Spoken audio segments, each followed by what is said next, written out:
Ton frère s'est si bien marié. Et toi, Sam, quand vas-tu nous faire cette joie? Demanda ma mère en levant son verre de vin rouge, tandis que toute la table du réveillon de Noël se tournait vers moi avec ces sourires condescendants que je connaissais depuis mon enfance. Le silence qui suivit fut assourdissant. Mon père continua à découper la dinde comme s'il s'agissait d'une opération chirurgicale urgente.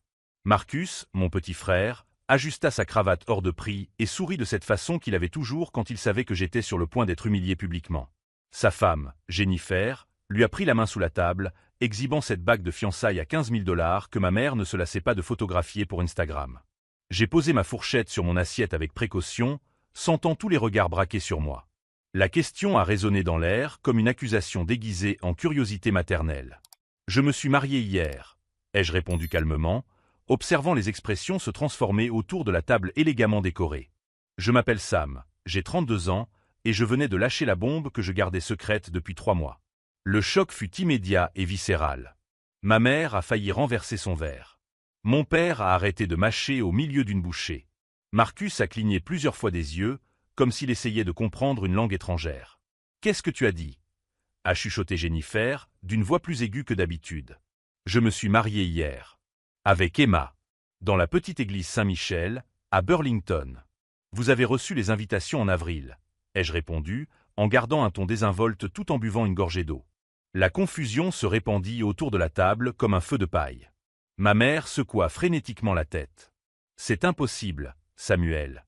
Nous n'avons jamais reçu d'invitation. Tu sais bien que je n'aurais manqué le mariage de mon fils pour rien au monde. » Le voilà. Le mensonge que j'attendais depuis des mois. Le déni qui confirmait tous mes soupçons les plus sombres sur cette famille qui m'avait toujours traité comme un figurant dans la vie de Marcus.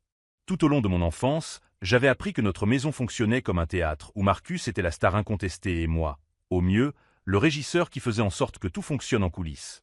Quand il remportait des trophées de football, je transportais les médailles jusqu'à la voiture. Quand il avait besoin d'aide en mathématiques, je passais la nuit à lui enseigner l'algèbre pour qu'il ne perde pas sa bourse d'études.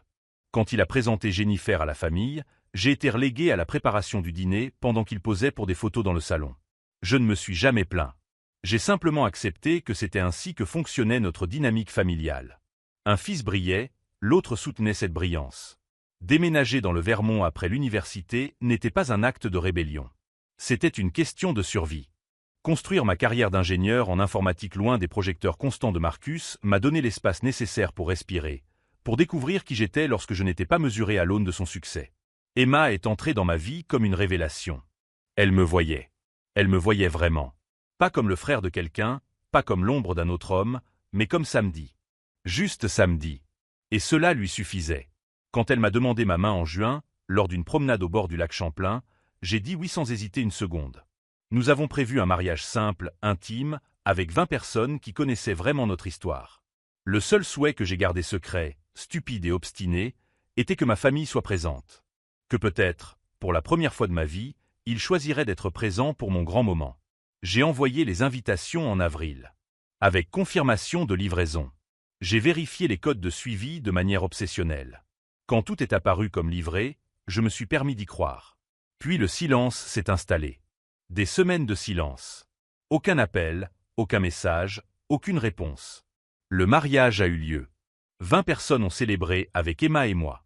Ma famille n'était pas parmi elles. Pendant 3 mois, j'ai essayé de trouver des excuses. Peut-être que les invitations s'étaient perdues. Peut-être qu'il y avait eu un malentendu. Peut-être qu'il préparait une surprise.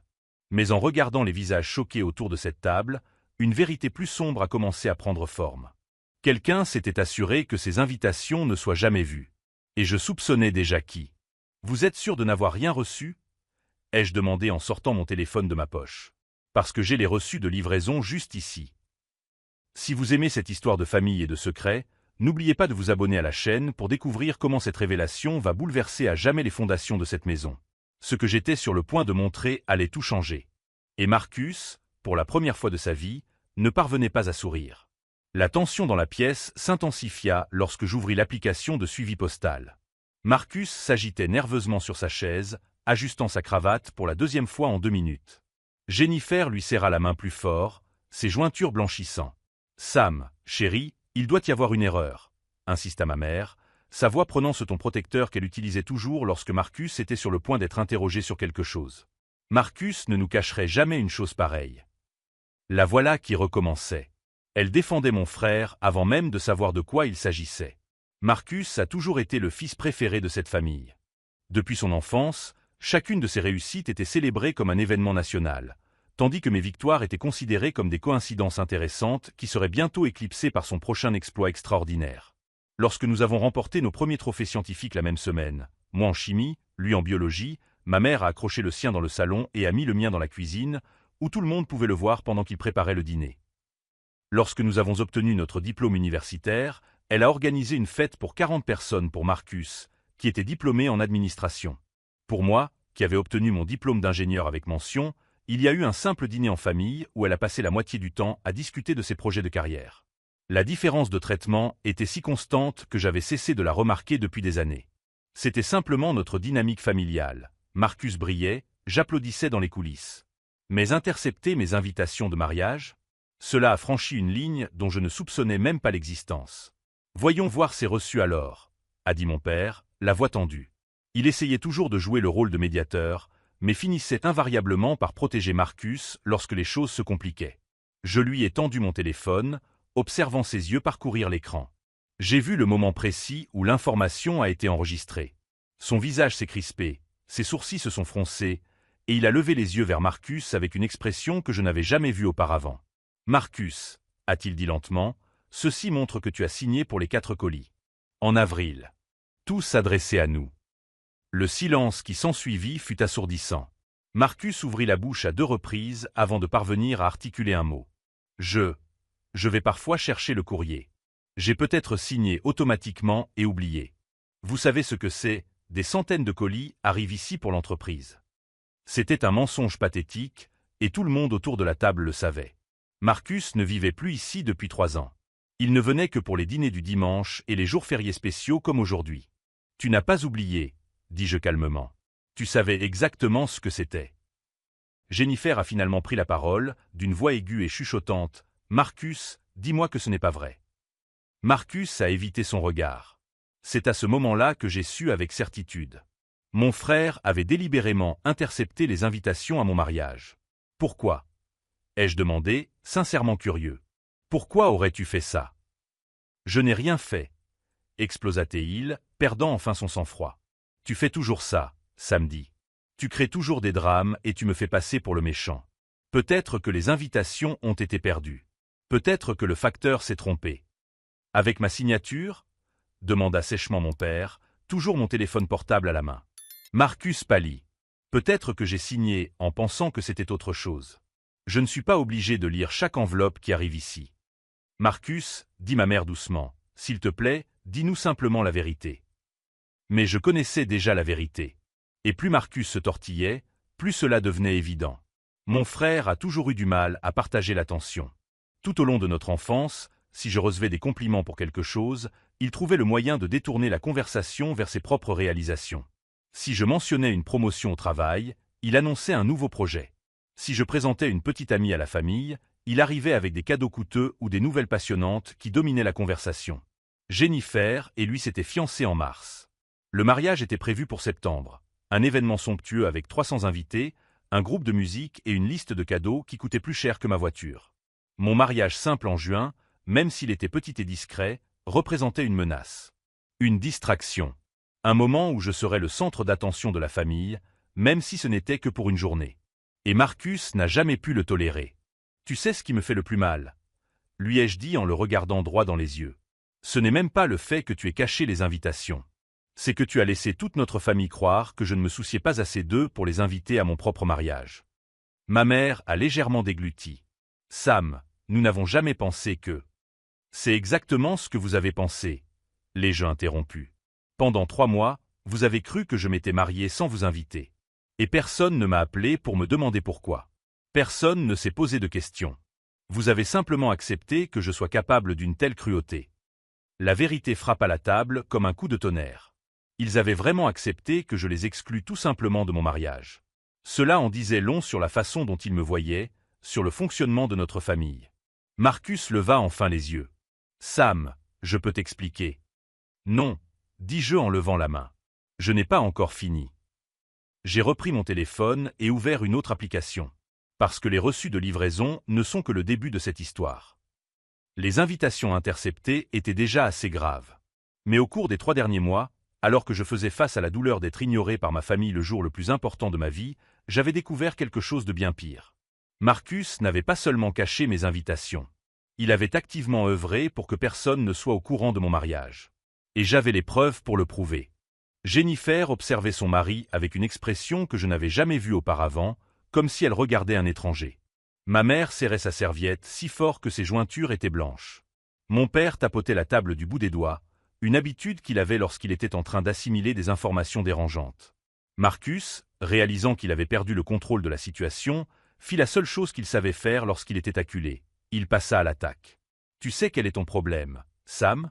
Tu n'as jamais réussi à accepter que peut-être, juste peut-être, les gens ne se soucient pas autant de toi que tu le penses. » C'était la goutte d'eau qui faisait déborder le vase. Non pas à cause de la cruauté des mots, mais parce qu'il révélait exactement qui était Marcus sous son charme et son succès. Il était maintenant temps de montrer à notre famille qu'ils avaient vraiment protégé toutes ces années. « Marcus, dis-je calmement, tu veux vraiment que je raconte à tout le monde la conversation que tu as eue avec Emma 3 semaines avant notre mariage ?» Il pâlit complètement. Jennifer fronça les sourcils, perplexe. Mes parents se penchèrent en avant. Marcus savait exactement de quoi je parlais. Et il savait que cette fois, il ne pouvait pas s'en sortir. Ce qu'il ne savait pas, c'est que cette révélation ne serait que le premier des nombreux secrets que j'étais sur le point d'exposer à la table du réveillon de Noël de notre famille. La mention de la conversation avec Emma fit s'étouffer Marcus avec son vin. Jennifer le regarda avec une confusion croissante, mais ma mère passa immédiatement en mode protectrice.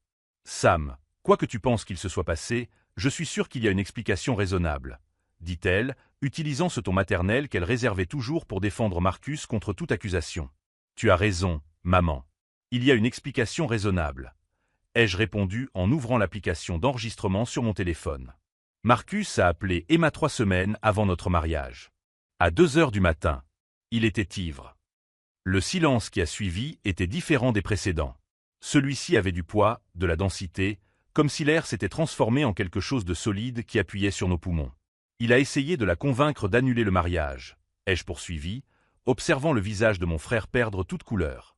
Il lui a dit que je n'étais pas digne de confiance, que je l'abandonnerais comme j'avais abandonné ma famille, qu'elle méritait quelqu'un de mieux. Jennifer a laissé tomber sa fourchette. Le bruit du métal contre la porcelaine a résonné dans la salle à manger comme un coup de feu. « Marcus, murmura-t-elle, dis-moi que ce n'est pas vrai. » Marcus ouvrit la bouche à 2 reprises avant de parvenir à articuler un mot. J'étais inquiet pour elle. Sam a toujours été instable. Elle ne connaissait pas bien notre famille. Je voulais juste la protéger. La protéger de quoi? Ai-je explosé, perdant enfin le sang-froid que j'avais gardé toute la soirée. De son bonheur? De se marier avec quelqu'un qu'il aime? Ou de perturber tes plans parfaits? C'est alors que la vérité a vraiment éclaté. Marcus s'est levé brusquement, renversant sa chaise en arrière. Tu veux connaître la vérité, Sam? La vérité, c'est que tu as toujours été un raté. Tu as toujours été le 2e choix. Emma s'en rendra compte tôt ou tard, comme toutes les autres. Le coup était précis et calculé. Marcus savait exactement où frapper pour faire le plus de dégâts. Il connaissait mon insécurité dans les relations amoureuses, mon sentiment de ne jamais être assez bien pour personne. Jennifer s'est levée si brusquement de table qu'elle a failli renverser son verre de vin. « Comment oses-tu » a-t-elle crié à Marcus.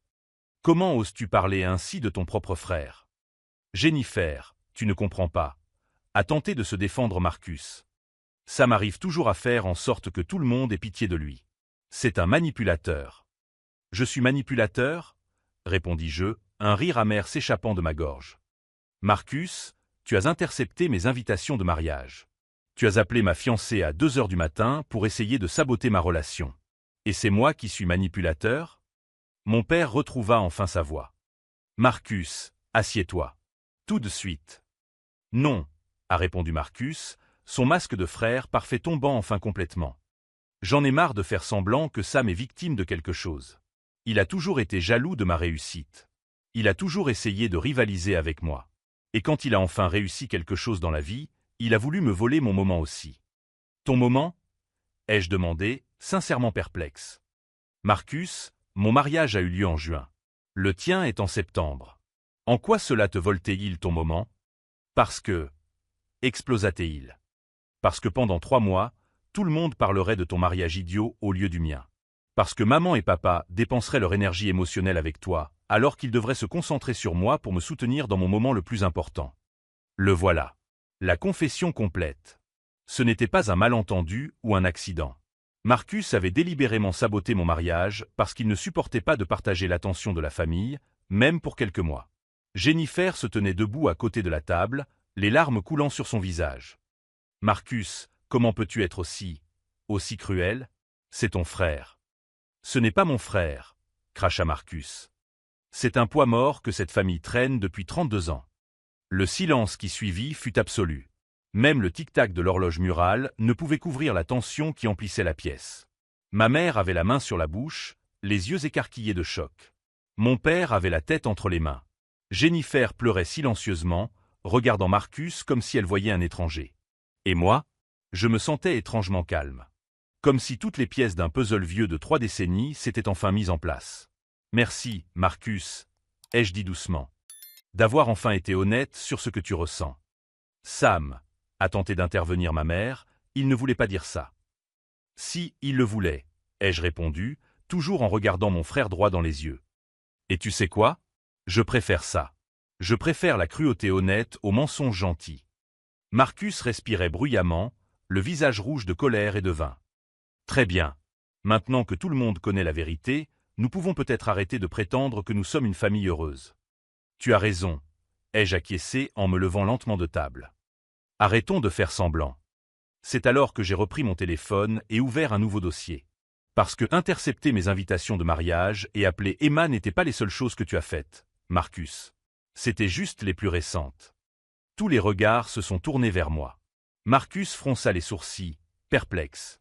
Au cours des 3 derniers mois, alors que j'essayais de comprendre pourquoi ma famille m'avait abandonné le jour le plus important de ma vie, j'ai fait quelques découvertes intéressantes. J'ai fait glisser mon doigt sur l'écran, ouvrant une série de captures d'écran et de documents. Par exemple, j'ai découvert pourquoi Emma et moi avions eu tant de mal à obtenir l'approbation du prêt pour notre nouvelle maison. Quelqu'un avait consulté mon numéro d'identification fiscale à plusieurs reprises sans mon autorisation, ce qui avait considérablement fait baisser ma cote de crédit. Marcus pâlit. J'ai également découvert pourquoi mon ancien patron dans la société de conseil à Boston m'avait dit que j'avais brûlé mes ponts avec eux lorsque j'avais essayé de revenir l'année dernière. Apparemment, quelqu'un avait appelé en se faisant passer pour moi, s'était montré extrêmement grossier avec la secrétaire et avait annulé un entretien à la dernière minute. Jennifer regarda Marcus avec une horreur grandissante. « Marcus, ne me dis pas que… » Et j'ai découvert, ai-je poursuivi, ma voix devenant plus ferme à chaque mot. Pourquoi Sarah, mon ex-petite amie d'il y a 2 ans, a rompu avec moi soudainement après avoir rencontré ma famille à Thanksgiving. Apparemment, quelqu'un lui a dit certaines vérités sur ma personnalité qui l'ont amené à remettre en question notre relation.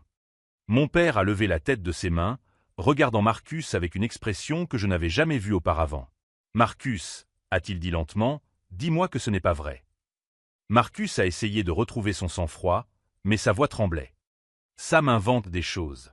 Il a toujours fait ça quand il veut attirer l'attention. »« J'invente ?» ai-je demandé en touchant l'écran de mon téléphone. « Parce que j'ai ici l'historique des appels de votre téléphone que Jennifer a gentiment partagé avec moi la semaine dernière lorsque j'ai mentionné que j'enquêtais sur certaines divergences. » Jennifer l'a regardé avec stupéfaction. « Je ne savais pas que c'était pour ça.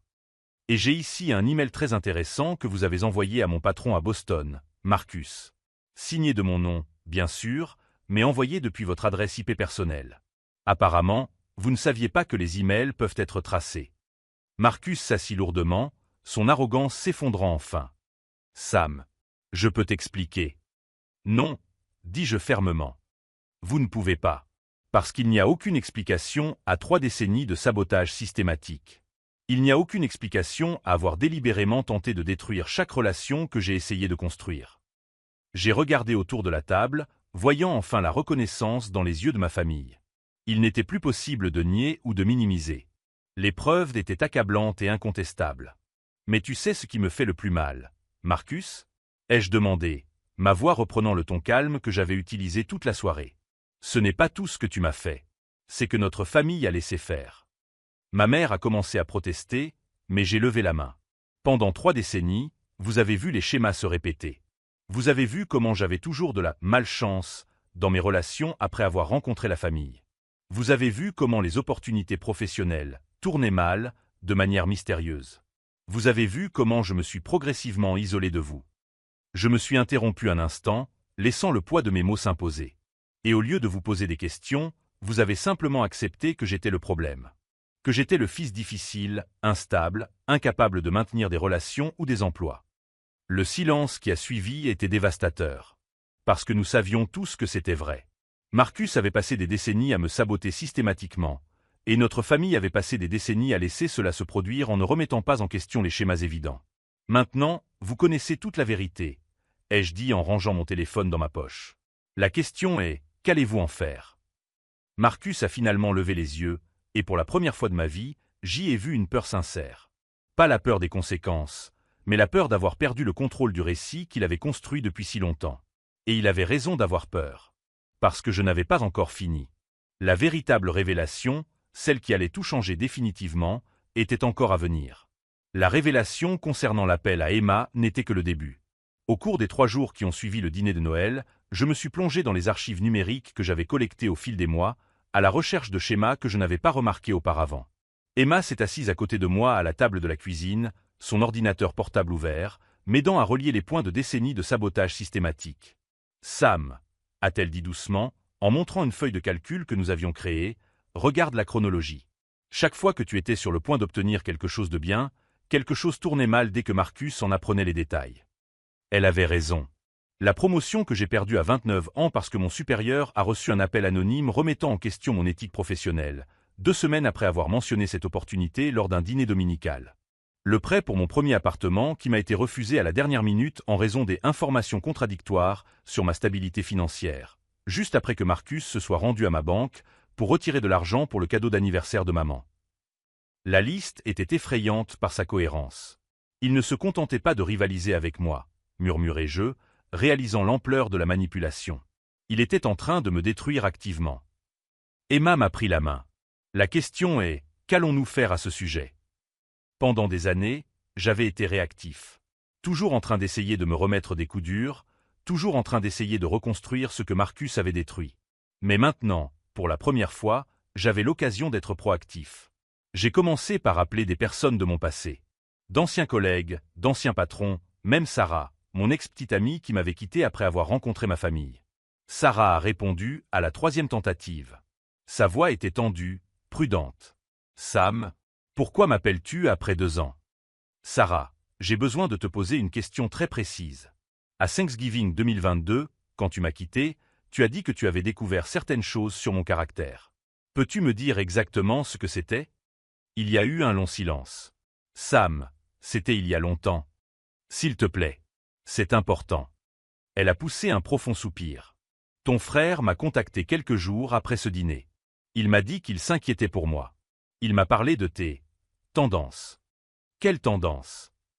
Il m'a dit que tu avais des antécédents de problèmes de colère, que tu avais été violent avec tes anciennes copines, que mes amis et ma famille seraient en danger si je restais avec toi. Ma main serra le téléphone si fort que mes jointures blanchirent. Et tu l'as cru. Il semblait si sincère, samedi. Et c'était ton frère. Pourquoi mentirait-il sur quelque chose d'aussi grave? Parce que mentir était ce que Marcus faisait le mieux. Parce que détruire mon bonheur était devenu son passe-temps favori. Après avoir raccroché, j'ai appelé mon ancien patron à Boston, Michael Richardson. « Sam, quelle surprise !» a-t-il dit, sincèrement chaleureux. « Comment vas-tu? » Michael, je dois clarifier quelque chose à propos de cette situation en 2023. Quand j'ai annulé l'entretien à la dernière minute. Ah, cette confusion. Écoute, Sam, c'était vraiment bizarre. Tu as été très grossier avec ma secrétaire. Tu as dit que tu n'avais plus besoin de ce travail parce que tu avais trouvé mieux, et tu lui as raccroché au nez. Je n'ai jamais appelé ta secrétaire, Michael. Une autre longue pause. Comment ça? Quelqu'un s'est fait passer pour moi. Quelqu'un qui connaissait suffisamment de détails sur ma vie pour être convaincant. J'ai passé l'heure suivante à expliquer la situation à Michael. À la fin de l'appel, il était visiblement bouleversé. « Sam, si c'est vrai, c'est criminel. Usurpation d'identité, entrave à l'emploi. Tu dois documenter tout ça. » C'est exactement ce que j'ai fait. Avec l'aide d'Emma, j'ai créé un dossier complet. 17 ans de sabotage documenté. Date, heure, témoin, preuves numériques. Pendant que nous travaillions, mon téléphone a sonné. Marcus. Salut, mon frère. Sa voix semblait étrangement enthousiaste. Je voulais juste m'excuser pour ce qui s'est passé à Noël. Je pense que le vin est monté à la tête de tout le monde. Son audace était impressionnante. 3 jours après avoir été démasqué comme un sociopathe manipulateur, il essayait de normaliser la situation. « Marcus, répondis-je calmement, tu as intercepté mes invitations de mariage. Tu as appelé ma femme à 2 heures du matin pour essayer de la convaincre de me quitter. Sam, mec, tu exagères. Ce n'était qu'un malentendu. Tu sais à quel point notre famille peut être dramatique pendant les fêtes. Tu as saboté ma carrière. Tu as détruit mes relations. Tu as passé 17 ans à essayer de ruiner ma vie. » Son rire était froid, calculé. « Prouve-le. » Et c'est à ce moment-là que j'ai su que j'avais atteint le point de non-retour. Marcus n'était pas désolé. Il n'avait pas honte. Il me défiait, sûr que je ferais ce que je faisais toujours, accepter les abus et passer à autre chose. « Je vais le prouver, » ai-je répondu calmement. Publiquement. Si vous avez déjà vécu des situations familiales compliquées comme celle-ci, sachez que parfois, affronter la vérité est le seul chemin vers la liberté. N'oubliez pas de vous inscrire pour voir comment cette histoire de manipulation familiale va se terminer. « Que voulez-vous dire par publiquement » demanda Marcus, et pour la première fois depuis des années, je détectai une note d'incertitude dans sa voix. « Vous le découvrirez. » J'ai raccroché et j'ai regardé Emma, qui avait assisté à toute la conversation. « Il n'a aucune idée de ce qui l'attend », a-t-elle dit en souriant pour la première fois depuis des jours. Car alors que Marcus pensait m'avoir intimidé avec son défi, il venait de commettre la plus grande erreur de sa vie. Il avait complètement sous-estimé ce qu'un homme calme et méthodique pouvait faire lorsqu'il décidait enfin de ne plus accepter les abus. Le dossier était presque complet. Les témoins étaient prêts. Et j'avais découvert quelque chose sur Marcus que même notre famille ignorait, quelque chose qui transformerait son arrogance en désespoir. Mais avant tout, je devais m'assurer que lorsque la bombe exploserait, elle exploserait exactement là où elle aurait le plus d'impact. Marcus avait passé des années à se construire une réputation irréprochable. Mari modèle, fille exemplaire, professionnel respecté. Toute cette façade reposait sur un récit soigneusement construit sur qui il était par rapport à qui j'étais. Il était temps de montrer à tout le monde qui nous étions vraiment. Et contrairement à toutes les autres fois où Marcus m'avait attaqué, cette fois-ci, je n'étais pas seul. Emma n'était pas seulement ma femme, elle était également avocate spécialisée en droit des sociétés. Elle savait exactement comment documenter des preuves de manière à ce qu'elles soient incontestables devant n'importe quel tribunal. « Sam, » dit-elle en fermant l'ordinateur portable après avoir terminé le dossier, « quand tu feras cela, il n'y aura pas de retour en arrière possible. Marcus ne te pardonnera jamais. Ta famille pourrait choisir son camp. Es-tu prêt à en assumer les conséquences ?» Je regardais par la fenêtre de notre petite maison dans le Vermont, pensant à toutes ces années passées à essayer d'être le fils parfait pour une famille qui ne m'avait jamais considéré comme tel. Emma, j'ai passé 32 ans à être détruit petit à petit par quelqu'un qui était censé me protéger. Les conséquences sont déjà là. La différence, c'est que maintenant, elles toucheront la bonne personne. Le lendemain matin, j'ai commencé à passer des coups de fil. D'abord à Jennifer, la belle-sœur de Marcus, puis à certains de ses collègues. Ensuite, à l'organisateur de leur mariage prévu en septembre. Chaque conversation était prudente, factuelle, documentée. Je ne colportais pas de ragots et ne cherchais pas à me venger émotionnellement. Je présentais des preuves et laissais les gens tirer leurs propres conclusions. Marcus ne le savait pas, mais sa vie parfaite était sur le point d'être examinée à la loupe. Et lorsque tous les mensonges et toutes les manipulations seraient révélés, il découvrirait qu'être le fils préféré ne le protégerait pas des conséquences d'être un sociopathe. La véritable justice ne serait ni rapide ni spectaculaire. Elle serait systématique, inévitable et absolument dévastatrice. Et contrairement à toutes ces attaques contre moi, celle-ci serait tout à fait méritée. Le lundi suivant notre conversation téléphonique, j'ai commencé à mettre en œuvre ma stratégie avec une précision chirurgicale. Le premier appel a été passé au service des ressources humaines de la société de conseil où Marcus travaillait en tant que directeur du développement. « Bonjour, j'aimerais parler à quelqu'un au sujet de signalement de faute professionnelle. » ai-je dit calmement à la réceptionniste. « Un instant, s'il vous plaît. Je vous transfère à notre directrice de l'éthique d'entreprise. » Margaret Walsh a répondu d'une voix professionnelle, mais curieuse. Lorsque j'ai mentionné que j'avais des preuves documentées qu'un employé utilisait des informations de l'entreprise pour s'immiscer dans la vie personnelle d'autrui, son attention est immédiatement devenue intense et concentrée. Monsieur, ce sont des accusations très graves. Je tiens à ce que vous compreniez que notre entreprise applique une politique de tolérance zéro pour toute forme de harcèlement ou de mauvaise conduite. Je comprends parfaitement, Margaret. C'est pourquoi j'ai tout documenté méticuleusement. Je peux vous envoyer par email 17 ans de preuves, y compris des enregistrements d'appels téléphoniques, des captures d'écran de messages et des témoignages. Le silence à l'autre bout du fil était révélateur. 17 ans. Oui. Un comportement systématique et répétitif. Je pense qu'il s'agit d'une tendance inquiétante que votre entreprise devrait enquêter avant qu'elle ne devienne une responsabilité légale. 2 heures plus tard, j'ai envoyé le dossier complet. Pas seulement à Margaret, mais à l'ensemble du conseil d'administration de l'entreprise. Dans les systèmes d'entreprise, l'information est synonyme de pouvoir, et je venais de leur donner une bombe à retardement juridique enveloppée dans des preuves irréfutables. Le deuxième appel était destiné à Jennifer. Sa voix était étranglée lorsqu'elle a répondu. « Sam, comment vas-tu ? Jennifer, j'ai besoin de te parler d'une chose importante. Je peux passer chez toi ? Marcus n'est pas à la maison. Il est chez sa mère pour quelques jours. Je pense qu'il a besoin d'espace pour réfléchir. » Intéressant. La bêtise de Marcus à Noël était déjà en train de fissurer leur mariage parfait.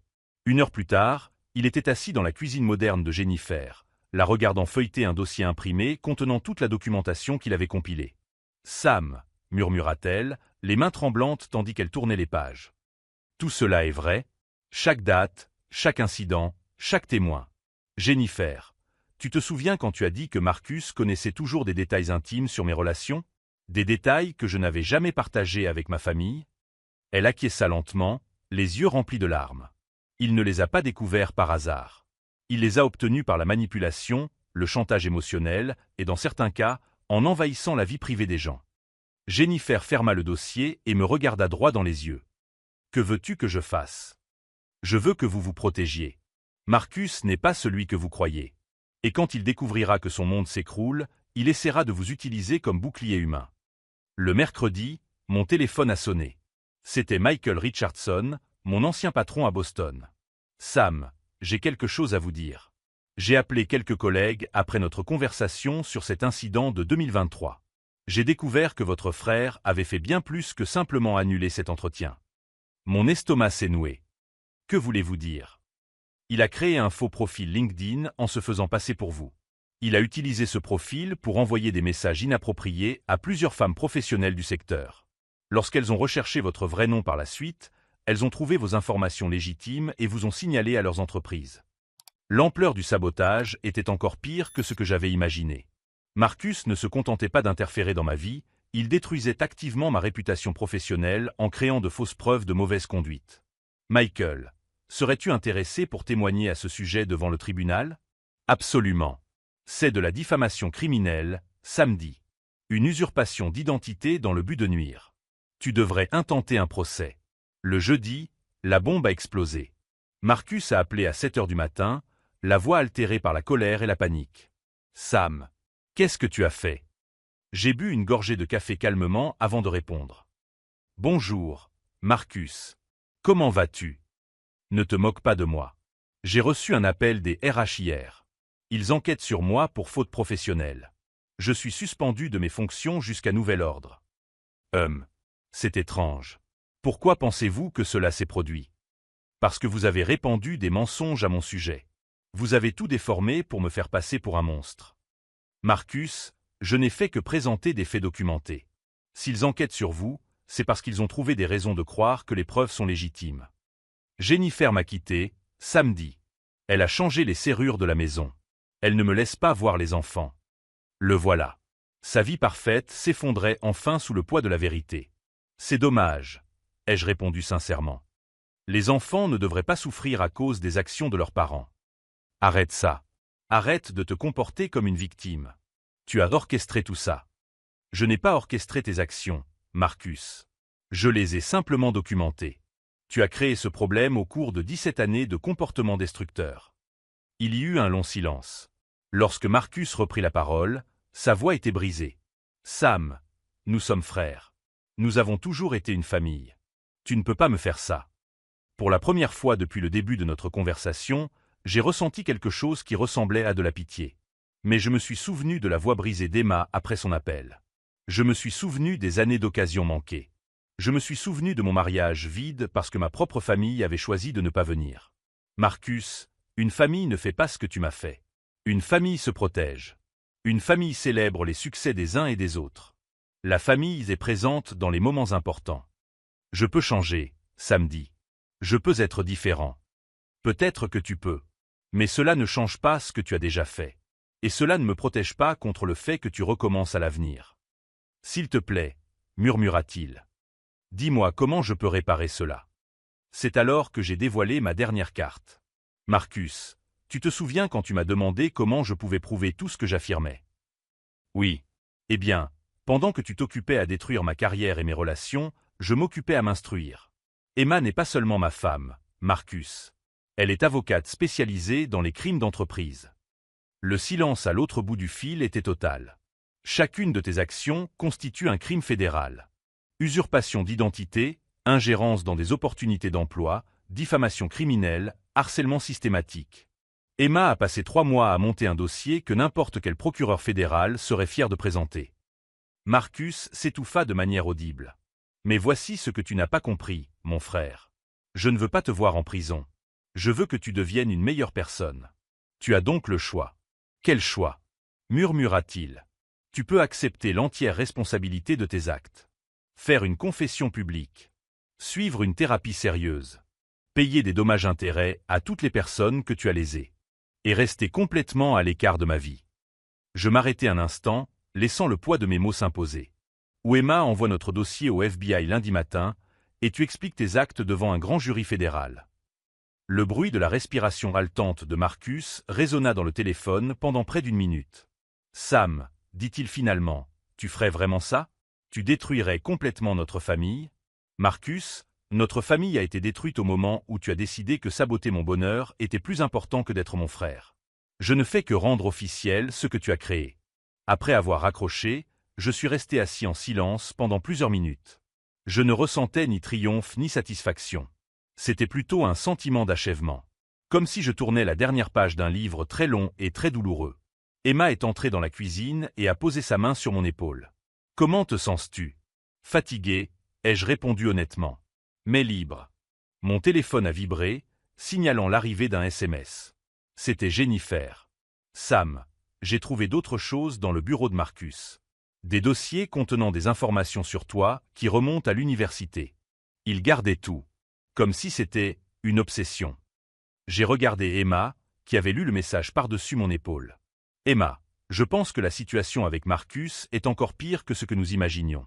Et si tout cela n'était que la partie émergée de l'iceberg ?» Elle m'a serré la main. « Alors nous trouverons le reste de l'iceberg et nous ferons en sorte qu'il ne fasse plus jamais de mal à personne. » Alors que le soleil se couchait sur le Vermont, je me suis préparé à découvrir jusqu'où s'étendait réellement l'obsession destructrice de mon frère. Car quelque chose me disait que les 17 dernières années n'étaient que le début de l'histoire.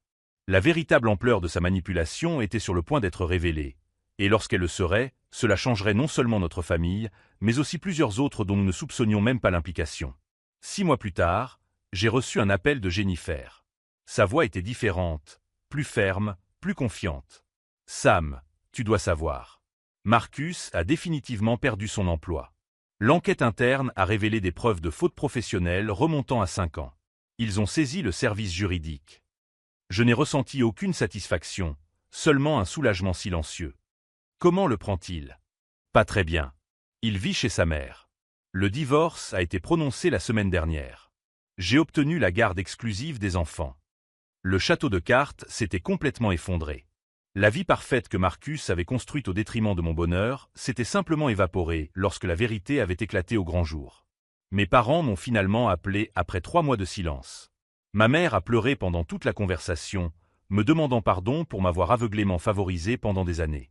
Mon père a admis qu'il avait toujours su que quelque chose n'allait pas, mais qu'il avait choisi d'ignorer les signes. « Nous voulons vraiment connaître Emma, » a-t-il dit. « Nous voulons faire partie de ta vie, si tu nous le permets. » C'était un début.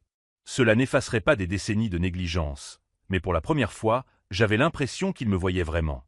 Emma et moi avons acheté une maison plus grande à la fin de l'année. Non pas parce que nous avions besoin d'impressionner quelqu'un, mais parce que nous voulions de l'espace pour la famille que nous envisagions de fonder. Michael Richardson m'a proposé un poste de directeur dans son entreprise à Boston. Une promotion qui aurait dû avoir lieu il y a des années, si Marcus n'avait pas systématiquement saboté ma carrière. Sam, m'a-t-il dit lors de notre réunion, ton expérience des situations complexes a fait de toi exactement le leader que nous recherchions. Ironiquement, tout ce que tu as vécu t'a parfaitement préparé à ce poste. Parfois, l'adversité forge un caractère que le succès ne pourrait jamais forger. Sarah m'a également contacté. Elle était fiancée à quelqu'un d'autre, mais elle voulait s'excuser de ne pas avoir remis en question les mensonges de Marcus à l'époque. J'aurais dû te faire confiance, m'a-t-elle dit. Tu ne m'as jamais donné de raison de douter. J'ai pardonné, car garder rancune ne fait que blesser celui qui en porte le poids. Le plus surprenant a été de découvrir que Marcus avait fait la même chose à d'autres personnes. 3 de mes ex-petites amies, 2 collègues de travail, et même certains amis de l'université ont reçu des appels ou des messages de sa part au fil des ans, semant le doute sur ma personnalité. Jennifer a trouvé des fichiers entiers sur son ordinateur. Des tableaux détaillés sur ma vie, mes contacts importants, des stratégies pour m'isoler socialement. C'était une obsession clinique. Il a besoin d'une aide professionnelle, a avoué Jennifer. Cela va bien au-delà de la jalousie normale entre frères. J'ai accepté de payer une thérapie pour Marcus, mais à une condition. Il devait admettre publiquement ce qu'il avait fait et chercher sincèrement de l'aide. Fin décembre, j'ai reçu une lettre manuscrite de sa part. 2 pages d'une écriture tremblante, admettant chaque sabotage, chaque mensonge, chaque tentative de détruire mon bonheur. « Je n'attends pas ton pardon », écrivait-il. « J'espère seulement qu'un jour tu croiras que je suis sincèrement désolé et que je m'efforce d'être une meilleure personne. » J'ai conservé cette lettre. Non pas comme un trophée, mais comme un rappel que les gens peuvent changer, même après avoir causé tant de dégâts. La véritable victoire n'a pas été de voir Marcus tout perdre. Elle a été de reconstruire ma vie sur la base de la vérité plutôt que sur des mensonges. Elle a été de choisir ma propre famille, Emma, ses parents, les amis qui me connaissaient vraiment. La vengeance la plus puissante n'est pas de détruire ceux qui vous ont fait du mal. C'est de créer une vie si authentique et si épanouissante que ce qu'ils ont fait devient insignifiant. Emma est enceinte maintenant. Notre premier enfant naîtra en juillet. Quand je tiendrai cet enfant dans mes bras pour la première fois, je saurai que j'ai enfin brisé les cycles toxiques qui m'ont hanté pendant des décennies. Si cette histoire vous a touché, laissez un « j'aime » et abonnez-vous à la chaîne. Nous méritons tous des relations basées sur l'amour véritable et non sur la manipulation. Marcus a essayé de me détruire pendant 17 ans. Au final, il m'a simplement appris la valeur inestimable des personnes qui choisissent de vous aimer sans condition. La dernière fois que j'ai eu de ses nouvelles, il travaillait dans une petite librairie, vivait modestement et suivait une thérapie régulière. Et moi, je suis en train de construire le genre d'héritage qu'il n'aura jamais pu saboter. Une famille fondée sur la vérité, le respect mutuel et l'amour inconditionnel. Les meilleures vengeances sont celles qui transforment le poison en remède.